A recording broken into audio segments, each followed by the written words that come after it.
Welcome to Wisdom Inspired, a podcast designed to help high achievers to eliminate burnout and overwhelm. Now let's prepare to open our hearts, our minds, and our notebooks to receive today's wisdom. Welcome to the call. We're going to close out our series, and we're going to jump right in to Goal 7.0, What Have We Learned? All right. So let's jump in today's call by starting with my favorite quote by the late Zig Ziglar. If you aim at nothing, you'll hit it every time. By now, y'all ought to have that quote memorized. But if you aim at nothing, you'll hit it every time, meaning there must be an end toward which an effort is directed.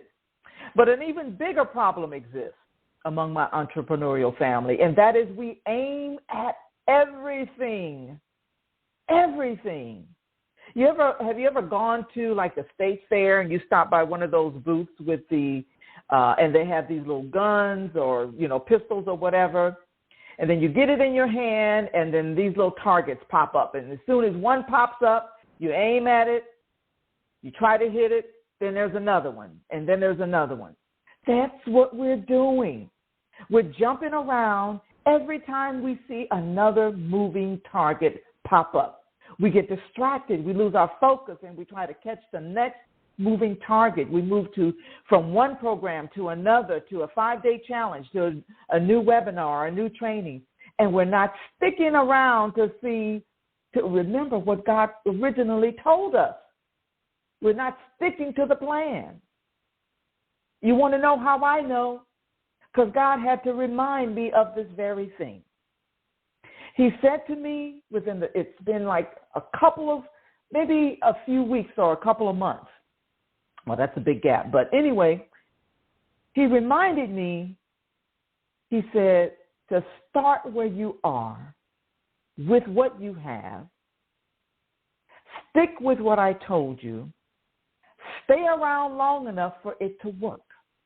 Now, I think I'm going to repeat that because maybe it'll hit different. Start where you are with what you have. Stick with what I told you. And stay around long enough for it to work. Because here's the thing. It's always working. It's working on you, or it's working on the thing that you're working on. And so this has been such a significant lesson for me. And I am seeing the results of it as we speak. We've also learned that in Luke 14, Jesus laid out the terms of discipleship and what it takes to be one of his followers. He described an illustration of building a tower, in which I believe provides a key principle. In verse 28 and verse 31 in Luke 14, it says this, verse 28, "For which of you intending to build a tower sitteth not down first and counteth the cost, whether he have sufficient to finish it?" Verse 31, "Or what king going to make war against another king sitteth not down first and consult whether he be able with 10,000 to meet him that cometh against him with 20,000. And I just kind of have to, as Dorothy would say, add a little dreamerism on this. And to me that said, which of you intending to stretch or forward in mind, to build a tower, a business, complete a project, a task, would not sit down, dwell on, hover, or deliberate over first and count the cost to see whether you have sufficient or enough capacity or enough bandwidth to finish it? Like, who does that? Who does that? That's my take on it. We learned that as stewards, our goals and plans must be submissive to God's will and line up with his plans and his agenda. We learned that things may look a certain way, but know that God is sovereign and he can and will change our plans to accomplish his greater purpose in and through us. We also learned about intentions. What did we learn? Intentions aren't to be confused with goals. Goals are defined as an aim or a desired result, whereas intentions are about who you want to be. Intentions represent a commitment to carry out the actions and involve the activities such as planning and forethought. Setting daily intentions are important because they help to provide a roadmap and a reminder of how to live out each day according to the goals that we have set. Intentions helps us to focus on who we are in the moment, to recognize and live our values. Intentions help us to be more effective. Intentions help you to get out of your head because it will place your focus on something that will be a more positive impact in your life. We are to be intentional yet flexible. We are to be wise and diligent stewards. We learned that good intentions do not guarantee good results because it requires follow-through and it must be accompanied by acts of our will.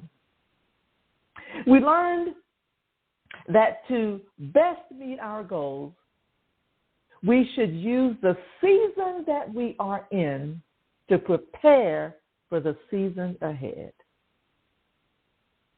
And on our last call, we learned 7 steps to God goals. Step 1, identify the goal. Step 2, ascertain the benefits. Determine the benefits of achieving the goal. What do you gain from achieving it? Step 3, reflect on the obstacles, the possible interruptions and interference that could present a challenge for achieving the goal. Step 4, assessing your skills, your competency, your proficiency. It's important to think about the skills that you have, the knowledge that you already possess, because we all have some. We've been in this world long enough to have gained some skills and some knowledge. But determine what you need in order to achieve the goals. As leaders, we should always be leveling up.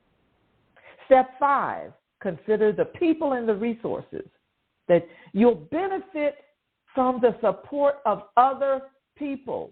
So spend some time thinking about the people that you want to surround yourself with and how they could help and support you. Step 6, develop a plan.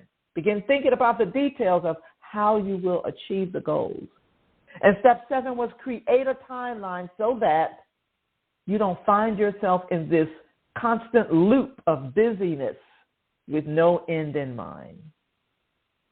And in closing, learn to acknowledge and celebrate the small victories along the way. Because when you build upon those small successes, decision by decision, day by day, moment by moment, you'll see positive change. So I hope that today's wisdom has inspired you. I hope you were empowered and encouraged by today's call as it relates to your goals. Because the Bible is clear that it's important to set goals and plan for the future while at the same time remaining humble in our attitude and trusting in God so that we can faithfully steward our assignment and the resources that's been given to us. Well, as always, remember to go to wisdominspired.net to find the links to the platforms where you can listen to the previous episodes, subscribe, and leave us a review. And if you'd like to know more about our virtual community and how you can benefit from the resources, how you can achieve your goals that we've just been talking about, how you can go through some transformational coaching, connect with our community, simply send us an email to hello@aaccoworking.com. With that said, Meet us back on the line next time, same place, same station, with more Wisdom Inspired. Have a wildly productive day. I hope you enjoyed the episode of Wisdom Inspired that was brought to you by the AAC Co-working Community, a virtual community designed to support female entrepreneurs, business owners, and freelance professionals. For more, go to wisdominspired.net.